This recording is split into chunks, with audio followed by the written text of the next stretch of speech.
Hello everyone, welcome to GS study. তো as of নাও আমি যেটা তোমাদের বলেছিলাম যে আরআরবি এনটিপিসির যে নোটিফিকেশনটা বেরিয়েছে সেখানে আমি বলেছিলাম যে সিলেবাস আর যে প্রসেসটা হয় তাদের সিলেকশন প্রসেসটা সেই বিষয়টা নিয়ে আমি একটু বিস্তারিত আলোচনা করব, কারণ এখানে অনেকের অনেক কিছু ডাউট থেকে যায়। তারা এই কিছু জিনিস আরও ক্লিয়ার করে দিই। যেমন যে এক্সামটা আছে তার নাম হচ্ছে এনটিপিসি, ঠিক আছে। NTPC means non technical popular categories, ঠিক আছে। অনেকে বুঝতে পারে না এনটিপিসি ভাবে যে ওই এনটিপিসি যেখানে তো বিদ্যুৎ তৈরি হয় সেই এনটিপিসি না, এটা হচ্ছে নন টেকনিক্যাল পপুলার ক্যাটাগরিজকে বলা হয় এনটিপিসি, ফুল ফর্ম এটা। আর যে অর্গানাইজেশনটা আছে যে মানে এক্সামটা কন্ডাক্ট করাচ্ছে সেটা কি RRB means railway recruitment board. তো আরআরবি এনটিপিসি টোটালটা নাম, ঠিক আছে। এক্সামটা হচ্ছে ন্যাশনাল লেভেলের হয়, ঠিক। অ্যাপ্লিকেশন তোমাকে অনলাইনেই করতে হবে। এবার যে সাবজেক্টগুলো আছে যেটা মেনলি ইম্পর্টেন্ট জিনিস সেটা হচ্ছে কি ম্যাথমেটিক্স আছে, জেনারেল অ্যাওয়ারনেস আছে, জেনারেল ইন্টেলিজেন্স আছে আর রিজনিং আছে। মোড অফ এক্সামটা কী হবে? অবভিয়াসলি অনলাইন হবে, কম্পিউটার বেস এক্সাম হবে। এক্সামের ডিউরেশন কত হবে, সময় কত দেবে? সেটা হচ্ছে 90 মিনিট, মানে 1.5 ঘন্টা। নেগেটিভ মার্কিং আছে, হ্যাঁ আছে 1/3, মানে 3টে যদি তুমি কোয়েশ্চেন রং করো তাহলে 1 মাস তোমার কেটে যাবে। এক্সাম ক্যাটাগরি কী আছে? এক্সাম ক্যাটাগরি হচ্ছে তোমার যে আন্ডার গ্র্যাজুয়েট লেভেল পোস্ট আছে আর কি graduate level post. Under graduate মানে কি যারা 12 পাস করেছে, গ্র্যাজুয়েট মানে কি যারা গ্র্যাজুয়েশন কমপ্লিট করেছে সে লেভেলের পোস্ট। তো দু টাইপেরই পোস্ট আছে। এবার সিলেকশন প্রসেস যেটা হচ্ছে মেনলি আছে ডিসকাস করবো, সিলেকশন প্রসেস আর এই যে সাবজেক্ট, এই দুটো আমি মেনলি ডিসকাস করবো। সিলেকশন প্রসেসে কি যে CBT 1 first step, second step CBT 2, তারপর থার্ড স্কিল টেস্ট আর সিব্যাট, এটা হচ্ছে থার্ড। ডকুমেন্ট ভেরিফিকেশন এটা হচ্ছে ফোর্থ, আর মেডিকেল এক্সামিনেশন এটা হচ্ছে ফিফথে। মিডিয়াম অফ এক্সাম বা ল্যাঙ্গুয়েজ অফ এক্সাম 15টা ল্যাঙ্গুয়েজে এক্সামটা হয়, ঠিক আছে। তো এটা জাস্ট একটা সামারি দিলাম। এবার একটু ডিটেলসে আলোচনা করা যাক যে সিবিটি 1-এ এক্সাম প্যাটার্ন কী থাকে আর সিবিটি 2-এ এক্সাম প্যাটার্ন কী থাকে। এখানে তোমরা ক্লিয়ার কাট দেখতে পাচ্ছ যে সিবিটি 1-এ কী কী থাকছে, ম্যাথমেটিক্স থাকছে, জেনারেল ইন্টেলিজেন্স অ্যান্ড রিজনিং থাকছে, জেনারেল অ্যাওয়ারনেস থাকছে, এই 3টে অপশন এখানেও থাকছে। এটাকে তুমি ইনডাইরেক্টলি বলতে পারো যে এটা প্রিলিমস আর এটা হচ্ছে মেন্স, ওকে। এবার ম্যাথমেটিক্স যে কোশ্চেনটা আছে সেটা কি 30টা কোশ্চেন আসবে, 30 মার্কস থাকবে। জেনারেল ইন্টেলিজেন্সে কী হবে, যে 30টা কোশ্চেন আসবে 30 মার্কস থাকবে। জেনারেল অ্যাওয়ারনেসে কী থাকবে, 40টা কোশ্চেন আসবে 40 মার্কস থাকবে। টোটালি কত 100 মার্কসের তোমার এক্সাম হবে। সময় তোমাকে দেবে 90 মিনিট। সেটা কি সিবিটি 1, যেটাকে আমরা প্রিলিমস বলছি এখানে। এবার সিবিটিতে যদি সিবিটি 1 কোয়ালিফাই হও তারপর তুমি সিবিটি 2-এ যাবে। সিবিটি 2-এ তোমাকে কী দিতে হবে, সেমভাবে আবার ম্যাথমেটিক্স আছে, জেনারেল ইন্টেলিজেন্স অ্যান্ড রিজনিং আছে, জেনারেল অ্যাওয়ারনেস আছে, ঠিক আছে। এখানে তোমার কি যে দেখো এখানে মার্কসগুলো চেঞ্জ হয়ে যাচ্ছে। এখানে 35 মার্কে তোমার কোশ্চেন জিজ্ঞেস করে মার্কসগুলো বেড়ে গেল, আর কিছু না বেড়ে গেছে। দেখো 30গুলো সব 35 হয়ে গেছে, ঠিক আছে। আর 40-এর যেটা জেনারেল অ্যাওয়ারনেস ছিল সেটা 50 হয়ে গেছে। টোটাল এখানে যে তোমার কোশ্চেন হবে সেটা হচ্ছে 120টা কোশ্চেন হবে। টোটাল মার্কসও তোমার 120ই হবে, কিন্তু সময়টা তোমার সেম থাকছে, 90 মিনিটসই তোমাকে দেওয়া হবে। তো এই জিনিসটা মাথায় রাখবে। আচ্ছা, এবার এই যে ম্যাথে কে আসবে বা তোমার জেনারেল ইন্টেলিজেন্স বা রিজনিংয়ে কে আসবে সেগুলো একটু ডিসকাস করতে হবে, ওকে। এবার এক একটা করে শুরু করি। ম্যাথমেটিক্সে আগে কথাটা বলিনি। ম্যাথমেটিক্স দেখো, ম্যাথমেটিক্স তুমি এখানে দেখলে যে দুটোতেই ম্যাথমেটিক্স আছে, সিবিটি 1-ও ম্যাথমেটিক্স আছে, সিবিটি 2-এও ম্যাথমেটিক্স আছে, সেমভাবে সেম আছে, সাবজেক্টে কোনো হেরফের নেই। শুধু বলতে পারো এটাই যে প্রিলিমসে কী হয় যে খুব অবজেক্টিভ বেস হয়, ঠিক আছে। আর এটা একটু টাফ হবে তার থেকে হয়তো। আর প্লাস দেখো সময়টা তোমাকে কম দিচ্ছে সিবিটি 2-এ, কারণ তোমার কোশ্চেন তোমার বেশি, 20টা কোশ্চেন বেশি, অথচ সময় সেম সময়। তো এইভাবে একটু ডিফিকাল্টও করা হচ্ছে ওখানে, কিন্তু দুটোরই সিলেবাস সেম। আচ্ছা, এবার ম্যাথমেটিক্সের যে সিলেবাসটা সেটাতে কী কী আছে, যেমন হচ্ছে তোমার নিউ নাম্বার সিস্টেম হবে, ডেসিমেলস হবে, তারপর ফ্র্যাকশনের অঙ্ক আসবে, এলসিএম এসিএম যেটা লসাগু গসাগু, রেশিও আর proportional question, percentage, mensuration, time and work, time and distance, simple and compound ইন্টারেস্টের অঙ্ক, প্রফিট অ্যান্ড লসের অঙ্ক, এলিমেন্টারি অ্যালজেব্রা যেটা হয় সেটা, তারপর জিওমেট্রি অ্যান্ড ট্রাইগোনোমেট্রি, আর কি এলিমেন্টারি স্ট্যাটিস্টিক্স। তো মেনলি তুমি দেখতেই পাচ্ছ যে মোটামুটি এই যতগুলো এখানে লিস্ট রয়েছে 14টা, ঠিক আছে, 14টা পড়ার যতটি লিস্ট রয়েছে মোটামুটি প্রত্যেকটা গভর্নমেন্ট এক্সামে এই কোশ্চেন এখান থেকে কোশ্চেন হয়। তো সেমই আছে, আলাদা কিছু তেমনভাবে কিছু নেই। তো ম্যাথমেটিক্সে তোমার এটাই হচ্ছে সিলেবাস। এবার এর মধ্যেও ডিটেলস আছে, আমি অত ডিটেলসে যাচ্ছি না, নাহলে ভিডিওটা অনেক লেন্দি হয়ে যাবে, ওকে। এবার জেনারেল ইন্টেলিজেন্সে চলে আসি আর রিজনিং। এখানে কী কী আছে, এখানে আছে অ্যানালগিস, ঠিক আছে। তারপর কি completion of number and alphabetic series, ওই যে নাম্বার অ্যান্ড অ্যালফাবেটিক সিরিজে যেগুলো রিজনিং হয়, ইন জেনারেল ইন্টেলিজেন্স কোশ্চেন হয়, কোডিং ডিকোডিং, এগুলো সব রিজনিংয়ের কোশ্চেন, তোমরা বুঝতে পারছো। ম্যাথমেটিক্যাল অপারেশনস যেগুলো থাকে, সিমিলারিটিস ডিফারেন্সেস যেগুলোকে চেক করতে হয়, রিলেশনশিপের যে অঙ্কগুলো, অ্যানালিটিক্যাল তোমার কি reasoning, analytical reasoning, syllogism, jumbling, Venn diagram, puzzle, data sufficiency, statement and conclusion আর statement and course of action. এগুলো একটু অনেকে কনফিউশন করে ফেলে, তো অবভিয়াসলি একটু ভালো করে দেখে যাওয়া উচিত। এনিওয়ে, তারপর reason making, maps and interpretation of the graphs. এবার দেখো মধ্যগত হচ্ছে, এটা উপরে তো বললাম যে কী কী আছে, এগুলো তোমাদেরও মোটামুটি একটা জানা আছে যে এইসব জিনিস আছে। এবার এর মধ্যেও অনেক ডিটেলস আছে, বা তোমরা যদি নর্মালি যদি প্রত্যেকটা সাবজেক্ট ধরে ধরে এক একটা করে চ্যাপ্টার কমপ্লিট করো তাও হয়ে যাবে। তো এগুলো হচ্ছে লিস্ট, ঠিক আছে। এটা কিসের? জেনারেল ইন্টেলিজেন্স অ্যান্ড রিজনিংয়ের লিস্ট। এবার চলে আসি জেনারেল অ্যাওয়ারনেসে। জেনারেল অ্যাওয়ারনেস যেটাকে আমরা জিএস সাধারণত বলে থাকি।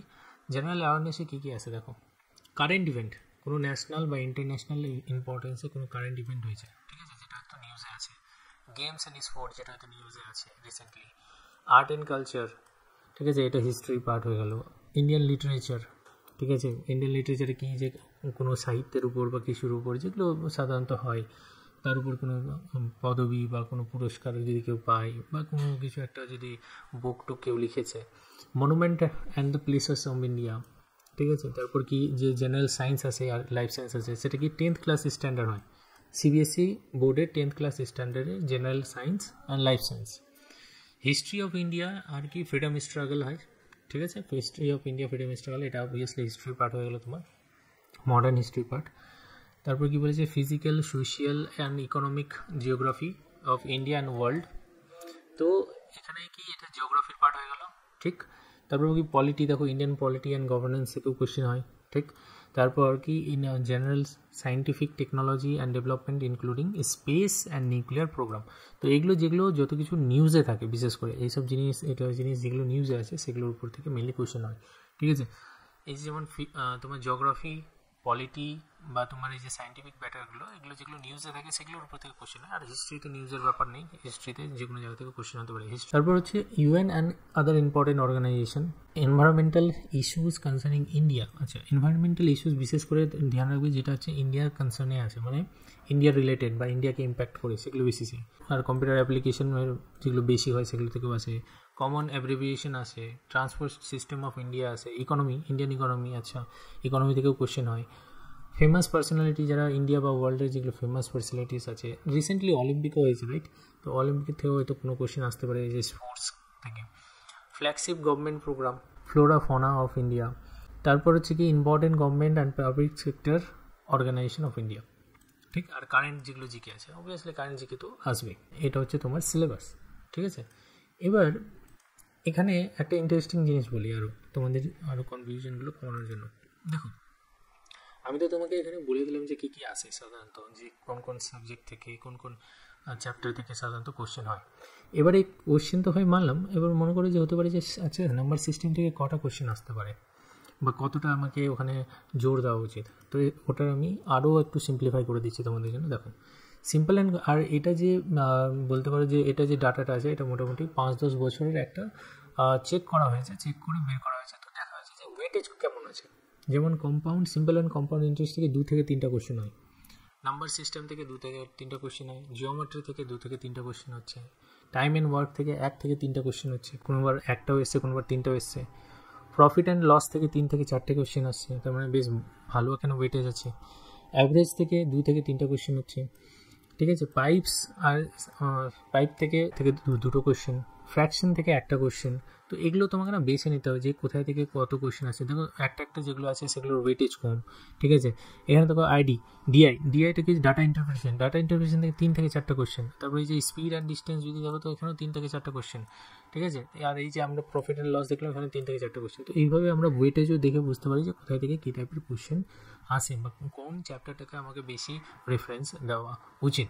তো এখানে আমি পুরো লিস্ট দিয়ে দিলাম, এখান থেকে তোমরা দেখে এটা একটু বুঝতে পারো। ওকে, জেনারেল ইন্টেলিজেন্স অ্যান্ড রিজনিংয়ে যায়। এখানে যদি দেখি যে ডিসিশন মেকিং থেকে 1 থেকে 2টো কোশ্চেন, কোডিং ডিকোডিং থেকে 3 থেকে 4টে কোশ্চেন, ঠিক। পাজল থেকে 3টে কোশ্চেন, অ্যানালজি থেকে 2টো কোশ্চেন, অর্ডার অ্যান্ড র্যাঙ্ক থেকে 2 থেকে 3টে কোশ্চেন, অ্যালফাবেট থেকে 2 থেকে 3টে কোশ্চেন, ব্লাড রিলেশন থেকে 1 থেকে 3টে কোশ্চেন, অড পেয়ার্স থেকে তোমার কত 1 থেকে 2টো question, logical arrangement of the word থেকে 3টে কোশ্চেন। তো এখানেও ওই সেমভাবে আমাকে দেখতে হবে যে আমার কোথায় থেকে বেশি কোশ্চেন আসে। ভেন ডায়াগ্রাম থেকে সব থেকে বেশি কোশ্চেন আসে, দেখে আমরা বুঝতে পারছি, ঠিক আছে। কোডিং ডিকোডিং থেকে বেশি কোশ্চেন আসে, কম কোশ্চেন কোথায় থেকে আসে, অড ওয়ান আউট এগুলো থেকে কম কোশ্চেন আসে। তো এইভাবে আমাকে একটা দেখে নিতে হবে, ঠিক আছে। এখানে আমি পুরো লিস্ট দিয়ে রেখেছি, তোমরা দেখে নিতে পারো। ওকে, পজ করে এখানে একটু ভালো করে চেক করে নিতে পারো। আচ্ছা, লাস্ট হচ্ছে জেনারেল অ্যাওয়ারনেস। জেনারেল অ্যাওয়ারনেসও আমি দেখিনি যে আমার সব থেকে ইম্পর্টেন্স কোন জায়গাটা, যেখান থেকে বেশি কোশ্চেন আছে। যেমন দেখো হিস্ট্রি থেকে 7 থেকে 8টা কোশ্চেন, সব থেকে বেশি কোশ্চেন হিস্ট্রি থেকে আসছে। তুমি যদি এখানে লক্ষ্য করো দেখবে ট্রেন্ডে যেটা জেনারেল ট্রেন্ড আছে সেখানে 7 থেকে 8টা কোশ্চেন হিস্ট্রি থেকে আসে। হ্যাঁ, 7 থেকে 8টা কোশ্চেন হিস্ট্রি থেকে আসছে ঠিকই, কিন্তু তোমাকে এখানেও বুঝতে হবে যে হিস্ট্রির সিলেবাসটা অনেক বড়। এনসিয়েন্ট হিস্ট্রি আছে, মেডিভেল হিস্ট্রি আছে, মডার্ন হিস্ট্রি আছে, প্লাস আর্ট অ্যান্ড কালচার আছে, সব মিলিয়ে, ঠিক আছে। আচ্ছা, তারপর জিওগ্রাফি থেকে 6টা কোশ্চেন, জিওগ্রাফি থেকে 6টা কোশ্চেন ভাবতে হচ্ছে। সেকেন্ড যেটা ওয়েটেজ সেটা জিওগ্রাফির আছে, তারপর পলিটি আছে, ঠিক আছে। তারপর দেখো বায়োলজি থেকে আবার 4টা কোশ্চেন। তো এরকমভাবে তোমাকে দেখতে হবে। তারপরে কারেন্ট অ্যাফেয়ার্স থেকেও দেখো 2 থেকে 4টা কোশ্চেন আছে কারেন্ট অ্যাফেয়ার্স থেকে। তো এইভাবে তোমাকে দেখতে হবে, ঠিক আছে। কোথায় থেকে ইম্পর্টেন্সটা কম আছে, কোথায় ওয়েটেজ বেশি আছে কম আছে, এগুলো একটু চেক করে তোমাকে নিজের প্রিপারেশনটা করতে হবে। তো আমরা এখন পর্যন্ত কটা স্টেপ দেখলাম? আমরা এখন পর্যন্ত 2টো স্টেপ দেখলাম, যেটাতে আমরা কি দেখলাম যে আমার 2টো স্টেপ, ফার্স্ট 2টো স্টেপ যেটা হচ্ছে CBT 1 দেখলাম আর CBT 2 দেখলাম। CBT 1 এর যে সিলেবাস সেটা দেখলাম, CBT 2 এর যে সিলেবাস সেটা দেখলাম। এরপরে স্টেপ কি আছে? টাইপিং স্কিল আর সিব্যাট। তো টাইপিং স্কিল আর সিব্যাট, তো এখানে দেখো এটা হচ্ছে তোমার কি third step, computer based aptitude test, CBAT, ঠিক আছে। সিব্যাটে কি হয় আর সিব্যাট কাদের জন্য হয়? তো মেইনলি সিব্যাট হচ্ছে কি, যে যারা ট্রাফিক অ্যাসিস্ট্যান্ট বা স্টেশন মাস্টার পোস্টের জন্য অ্যাপ্লাই করবে তাদের ক্ষেত্রে সিব্যাটটা হবে, সবার ক্ষেত্রে সিব্যাটটা হয় না, ঠিক আছে। আর যদি টাইপিং স্কিল টেস্টের কথা বলো, তো টাইপিং স্কিল টেস্টও সবার ক্ষেত্রে হয় না। সেটা কার কার ক্ষেত্রে হবে? যেটা যদি সিনিয়র ক্লার্ক কাম টাইপিস্ট পোস্টের জন্য যদি করো, senior time keeper, account clerk, junior time keeper আর জুনিয়র ক্লার্ক কাম টাইপিস্ট, এই 5টা পদের জন্য বা এই পদগুলোর জন্য তোমার কি যে টাইপিং স্কিল টেস্টটা করা হয়, ঠিক আছে। এবার টাইপিং স্কিল টেস্টে কী হয় দেখো, ওটাও বলে দিচ্ছি। বিশেষ করে দেখো টাইপিং স্কিল টেস্ট কাদের হয়, যে যদি খেয়াল লক্ষ্য করো যে যারা 12 পাস করে যে পোস্টগুলো পাচ্ছে সেগুলোতেই ম্যাক্সিমাম টাইপিং স্কিল টেস্টটা হচ্ছে। তো যারা 12 পাস করে এক্সামটা দিবে তারা একটু নিজেদের টাইপিং স্কিল টেস্টটা একটু চেক করে নিও। আচ্ছা, কী চেক করা হয়? এখানে চেক করা হয় ইংলিশ আর হিন্দি দুটোতেই চেক করা হয়, যে যেটাতে কমফর্টেবল। তো ইংলিশে মনে করে যে সাপোজ তুমি বাংলা ভাষী আছো, তো তোমার ক্ষেত্রে হিন্দিটা টাফ, তো ইংলিশে তুমি চেক করবে নিশ্চয়ই। তো ইংলিশে যদি চেক করো তাহলে তোমাকে কি বলবে, যে তোমাকে পার মিনিটে 30টা ওয়ার্ড তোমাকে টাইপ করতে হবে। তোমাকে ওয়ার্ড দিয়ে পার মিনিটে 30টা ওয়ার্ড টাইপ করতে হবে। আর সেটাই যদি হিন্দি কেউ করে তাহলে 25টা ওয়ার্ড তোমাকে টাইপ করতে হবে পার মিনিটে। স্কিল টেস্টে যেটা, সেটা কি কোয়ালিফাইং ইন নেচার, ঠিক আছে। শুধু কোয়ালিফাই করতে হবে, কোয়ালিফাই করতে পারলেই হলো, মানে এতটি জাস্ট টাইপ করতে পারলেই হলো, এখানে কিছু। আর কম্পিউটার বেসড যে অ্যাপটিটিউড টেস্টটা, কম্পিউটার বেসড অ্যাপটিটিউড টেস্টে 5 থেকে 6টা টেস্ট হয়, ঠিক 5 থেকে 6টা টেস্ট হবে। আর টোটাল যে নাম্বারটা তোমাকে পেতে হবে সেটা কি 42 তোমাকে পেতেই হবে। সাধারণত ইন্টেলিজেন্ট টেস্ট হয়, সিলেক্টিভ অ্যাটেনশন টেস্ট হয়, তারপর স্ক্যানিং টেস্ট হয়, তারপর ইনফরমেশন অর্ডারিং হয়, পার্সোনালিটি টেস্ট হয়। তো এইসবের ক্ষেত্রে কী চেক করা হয়, যে তোমার প্রেজেন্স অফ মাইন্ডটা কত আছে, ঠিক আছে। তোমাকে ইন্টেলিজেন্স টেস্ট করবে ওইভাবেই। ওইগুলো সাধারণত কী হয়, যে তোমাকে অপশন দিয়ে দেবে, যে 5টা অপশন দিয়ে দেবে, বা বলবে যে এর মধ্যে কোনটা ওয়ার্ড আছে সেটাকে বের করো, ঠিক আছে। বা তোমাকে এসের ক্ষেত্রে স্ক্যানিং টেস্টে তোমাকে বলে দিল যে আচ্ছা এখান থেকে এই স্টেশন থেকে এই স্টেশনে যেতে হবে, যে শর্টেস্ট রুটটা আছে সেটা বের করো। তো এইরকম জিনিসগুলো হয় পার্সোনালিটি টেস্ট। অ্যান্ড এগুলো হচ্ছে পুরোপুরি এটা প্রেজেন্স অফ মাইন্ডের উপর, ঠিক আছে। যে প্রেজেন্স অফ মাইন্ডের উপর তোমাকে চেক করবে যে তোমার কতটা অ্যাটেনশন আছে। এখানে বিশেষ করে যে দেখো অ্যাটেনশন টেস্টে কী হবে, তোমাকে চেক করবে যে তুমি কত তাড়াতাড়ি ওই যে অড ওয়ানটা আছে বা কোনো একটা তোমাকে অপশন দিয়ে দিল, ওখানে বললো যে তোমাকে এটা সিলেক্ট করো, তুমি কত তাড়াতাড়ি ওই জিনিসটাকে সিলেক্ট করতে পারছো, সেই জিনিসটা চেক করা হয়। 4th স্টেপে কী আসবে, ডকুমেন্ট ভেরিফিকেশন, এটা 4th স্টেপ, ঠিক। যখন তুমি CBT 1, CBT 2 আর 3rd স্টেপ যেটা হচ্ছে টাইপিং স্কিল টেস্ট বা কম্পিউটার বেসড টেস্ট, এগুলো যখন তুমি পাস করবে তখন কী হবে, যে 4th স্টেপ হবে। ফোর্থ স্টেপে গিয়ে যে তোমার ডকুমেন্ট ভেরিফিকেশন হবে। তো এটার ক্ষেত্রে বিশেষ করে বলে রাখি, ডকুমেন্টগুলোর প্রত্যেকটা তোমরা একদম ঠিকঠাক করে রাখবে। অনেকের থাকে কি যে আধার কার্ডের নাম ভুল, অনেকে ভোটার কার্ডের নাম ভুল, তো এই জিনিসগুলো যেন না থাকে। প্রত্যেকটা ডকুমেন্টস যেন আপ টু ডেট থাকে, প্রত্যেকটা ডকুমেন্টসে সেম নাম, সেম বয়স, সব কিছু যেন, এই জিনিসগুলো যেন ঠিকঠাক থাকে। যাদের ঠিক নেই তারা ঠিক করে নিন। তো ওখানে ডকুমেন্টস ভেরিফিকেশন সেগুলোতে হবে। আচ্ছা, ফোর্থ যখনই তুমি কোয়ালিফাই হয়ে গেলে তখন তোমার কী হবে যে মেডিকেল টেস্ট হবে, মেডিকেল এক্সামিনেশন হবে। তোমাকে চেক করবে যে তুমি যেগুলো দিয়েছিলে মেডিকেলের ক্ষেত্রে ফর্ম ফিল আপের সময়, সেগুলো কতটা ঠিক নাও, কতটা ফিট আছো, কতটা ফিট নাও। ঠিক আছে, এই জিনিসগুলো তোমার কী হবে যে মেডিকেল টেস্ট হবে, মেডিকেল এক্সামিনেশন হবে। আচ্ছা, এবার অ্যাট দি এন্ড তোমাদের বোঝার জন্য এখানে তোমরা কতটা বুঝতে পারলে না বুঝতে পারলে আমি একটা পুরো লিস্ট দিচ্ছি, যেখানে তোমরা এই যে তোমাদের যে পোস্টগুলো অ্যাভেলেবেল আছে এখানে, ঠিক, এই যে পোস্টগুলো অ্যাভেলেবেল আছে এই পোস্টের ক্ষেত্রে কার কোন এক্সামটাতে দিতে হবে, মানে কাকে কী এক্সাম দিতে হবে। যেমন দেখো, যদি জুনিয়র ক্লার্ক টাইপিস্ট হয় কেউ, ঠিক আছে, জুনিয়র ক্লার্ক টাইপিস্ট, ফার্স্ট কথা হচ্ছে যে এই যে 13টা পোস্ট আছে এখানে সবাইকে CBT 1 দিতেই হবে। ঠিক আছে, সবারই CBT 1 কমন হবে, সেম, এখানে কোনো আলাদা কিছু নেই, সবার CBT 1 সেম হবে। যখন তুমি ফার্স্ট ইয়ারটা পাস করে যাবে তখন কি হবে যে যারা যে লেভেল 2 আছে ক্যাটাগরি, লেভেল 2 ক্যাটাগরি যারা আছে এখানে দেখো লেভেল 2 আছে, ঠিক, মানে এই যে জুনিয়র ক্লার্ক থেকে শুরু করে account clerk, junior time keeper আর ট্রেন ক্লার্ক, এই 4টে পোস্টের জন্য কি হবে যে তাদের একটা কমন সেকেন্ড লেভেল মানে CBT 2 যে এক্সামটা হবে তাদের একটা কমন এক্সাম হবে। ঠিক আছে, CBT 2টা তাদের কমন হবে, মানে এদের সাথে আবার থার্ডের যে লেভেল আছে তার ম্যাচ হবে না কিন্তু, মানে কোশ্চেন পেপার ম্যাচ হবে না। ঠিক আছে, তাদের লেভেলটা আলাদা হবে, CBT 2 এর এক্সামটা তাদের আলাদা হবে। এবার কি হবে যে এই যে তারপর কি তোমার কমার্শিয়াল কাম টিকিট ক্লার্ক যে আছে তার যে লেভেলটা হবে, ঠিক, তার লেভেলটা আলাদা হবে। এখানে দেখো একটা 4 আছে, 4 লেভেল 4এরটাও আলাদা হবে। এবার লেভেল 5-এর যতটি আছে যেমন হচ্ছে গুডস গার্ড হয়ে গেল, সিনিয়র কমার্শিয়াল টিকিট ক্লার্ক হয়ে গেল, ঠিক আছে, বা তোমার সিনিয়র ক্লার্ক টাইপিস্ট হয়ে গেল, জুনিয়র অ্যাকাউন্ট অ্যাসিস্ট্যান্ট আর সিনিয়র টাইম ক্লার্ক। তো এই যে পোস্টগুলো আছে এই পোস্টগুলোর কী হবে আবার একটা কমন হবে CBT 2, ঠিক। আর যে 6 আছে লেভেল 6-এর যেগুলো আছে যেমন কমার্শিয়াল অ্যাপ্রেন্টিস আর কি একটা স্টেশন মাস্টার, এদের আবার যে CBT 2টা হবে সেটা সেম হবে। এবার এতদূর বুঝলে CBT 1 হলো, CBT 2 গেল। স্কিল টেস্টের ক্ষেত্রে কার কোনটা হবে দেখো, আমি কি বললাম এখনই যে এই যে প্রথম যে এখানে আবার ভাগ আছে, ভালো করে দেখো যে সবার কিন্তু লেভেল 2-তে 4 জন ছিল, লেভেল 2-তে এখানে কিন্তু 4 জনেরই লাস্টে একটা ট্রেন ক্লার্কের কিন্তু আবার স্কিল টেস্টের দরকার নেই, ঠিক। বাকিদের কিন্তু কী হবে যে টাইপিং স্কিল টেস্ট হবে, ঠিক। তারপর কি আমি বলেছিলাম যে ট্রাফিক অ্যাসিস্ট্যান্ট যে থাকবে আর কি যে স্টেশন মাস্টার যে থাকবে তাদের কি হবে CBAT হবে, কম্পিউটার বেসড অ্যাপটিটিউড টেস্ট। বাকিদের আবার দেখো যেমন এখানে কে আছে 4 নম্বরে কি আছে ট্রেন ক্লার্ক, তারপর কি আছে 5 নম্বরে আছে কমার্শিয়াল কাম টিকিট ক্লার্ক। এই দুজনের কিন্তু কোনো টেস্ট হবে না এই মাঝখানে, মানে না স্কিল টেস্ট হবে না CBAT হবে, কিছুই হবে না। প্লাস গুডস গার্ড এরও স্কিল টেস্ট হবে না, প্লাস কি তোমার যে এর CBAT হবে না। আর এখানে যে সিনিয়র কমার্শিয়াল টিকিট ক্লার্ক আছে তারও কিন্তু কিছু হবে না। এখানে আরেকটা আছে সেটা হচ্ছে কমার্শিয়াল অ্যাপ্রেন্টিসেরও কিছু নেই। তো এখানে এই লিস্টটা আছে, তোমরা বসে যে পোস্টগুলো আছে সেই পোস্ট হিসাবে তোমরা দেখতে পারো যে তোমাদের কি হবে কি হবে না, কোন টেস্ট হবে কোন টেস্ট হবে না, মানে একটা লেভেল পার করার পর তারপর কোন লেভেল হবে, তো তোমরা এখানে সেটা দেখতে পারো। এরপরও যদি তোমাদের কোনো ডাউট থেকে থাকে যে আমি এখনও বুঝতে পারছি না, কিছু লেভেল আমি এখনও ঠিক বুঝে উঠতে পারলাম না, তো সেটা তোমরা কমেন্ট সেকশানে জানাবে, আমি চেষ্টা করবো সেটার উপরে আলাদা করে ভিডিও বানিয়ে দেওয়ার।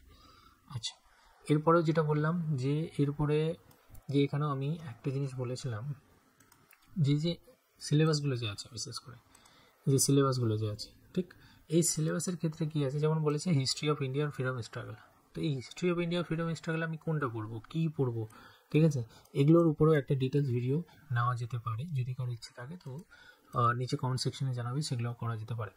মানে যেমন হিস্ট্রিতে কোন চ্যাপ্টারগুলো পড়তে হবে, কী পড়তে হবে, বা তোমার জিওগ্রাফিতে কোন চ্যাপ্টার পড়তে হবে, পলিটিক্সে কোন চ্যাপ্টার পড়তে হবে, ঠিক আছে, সায়েন্সে কোন জায়গাগুলোকে পড়তে হবে, এগুলোর বিষয় নিয়ে যদি কারো কোনো ডাউট থাকে তাহলে সেটাও তোমরা নিচে কমেন্ট সেকশনে জানাবে, আমি চেষ্টা করবো আলাদা করে ওটার উপরে ওই বিষয়গুলোর উপরে আমি পার্টিকুলার চ্যাপ্টারগুলো বলে দেওয়ার, ঠিক আছে। So this is all for this video. আর কোনো যদি ডাউট থাকে কিছু থাকে তো অবভিয়াসলি কমেন্ট সেকশনে জানাবে, ভালো লাগলে obviously like share and comment অবশ্যই। So this is all.